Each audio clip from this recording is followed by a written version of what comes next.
Josias, começando contigo, é claro que o tarifaço é uma desgraça, né? A gente vai falar disso com o tempo.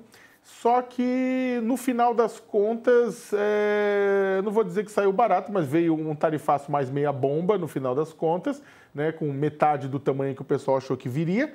E o governo pode ainda também tirar alguns benefícios disso, uma vez que alguns desses produtos devem, segundo os economistas, reduzir preços aqui, pelo menos no curto e médio prazo, como café e carne, né? Bom dia. Muito bom dia, Sakamoto. Olha, esperava-se por uma bomba e veio um tiro de morteiro, não é algo negligenciável, mas, evidentemente, o estrago foi menor do que se imaginava, né? E até por isso, o ministro Fernando Haddad, da Fazenda, amanhece esse dia após tarifaço com a mesma serenidade que exibia na véspera. Ele continua falando em negociação, não em retaliação, e é bom que seja assim, porque de fato o tiro, o morteiro do Trump, ele atenuou a sanção econômica, potencializou o caráter político do ataque, aplicando aí contra o ministro Alexandre de Moraes a lei Magnitsky, que impõe ao ministro uma asfixia financeira. E nesses dois casos, o Trump vinculou a sua incursão pelo Brasil ao drama criminal do Bolsonaro, que é tratado ainda por ele como uma vítima ficcional de caça às bruxas, né? Então, num primeiro momento, é inevitável constatar que o Trump deu uma piscada, né, na economia. Ele forneceu, por assim dizer, um balão de oxigênio ao Brasil, excluiu ali da tarifa de 50% 694 produtos, 694 exceções, isso dá, enfim, mais de 40% da pauta de exportação do Brasil para os Estados Unidos, e excluiu produtos importantes, aviões da Embraer, suco de laranja, petróleo, insumos de madeira, e manteve outros também relevantes, café, né, carne. Por isso o ministro Fernando Haddad está dizendo, olha, tem espaço aí para a gente conversar. Acho que o ministro supervaloriza, não são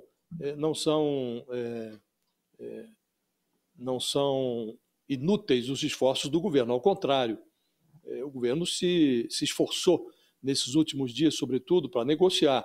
Mas, obviamente, essa decisão, esse recuo parcial do Trump, se deve menos ao governo brasileiro, aos esforços do governo brasileiro, e mais pela pressão que o Trump sofreu nos Estados Unidos dos próprios empresários americanos, que estavam, alguns deles, com atividades econômicas inviabilizadas se não continuassem realizando importações do Brasil. Então, teve uma pressão interna, o que fez o Trump recuar do ponto de vista econômico. E essa prova de que, essa demonstração de que a maluquice não leva o Trump a rasgar dinheiro, proporcionou ao governo, à Bolsa de Valores, um certo suspiro, alguns setores econômicos. Ficou entendido que tem ainda espaço para conversar. Agora, na política, o ataque produziu o oposto do que pretendia o Trump. Grudou no Bolsonaro e no filho dele ainda mais a pecha de traidores da pátria, estilhaçou ainda mais os planos da direita brasileira, converteu a intervenção do Trump, converteu os Bolsonaro em cabos eleitorais do Lula, enrolou o Lula definitivamente na bandeira da defesa da soberania e no final das contas, isso não mudou um mísero milímetro na situação criminal do Bolsonaro. Ele continua lá no corredor escuro que conduz à cadeia, vai ser julgado em setembro, a ordem de prisão contra ele deve ser expedida antes do Natal e não vai ser por uma decisão do ministro Alexandre de Moraes, agora alvejado pelo governo americano, decisão da primeira turma, portanto, uma sentença do Supremo Tribunal Federal. Restou a impressão, Sakamoto, de que, ao contrário do que tenta fazer crer o Trump, aqui no Brasil está se respirando um ar democrático que falta aos Estados Unidos.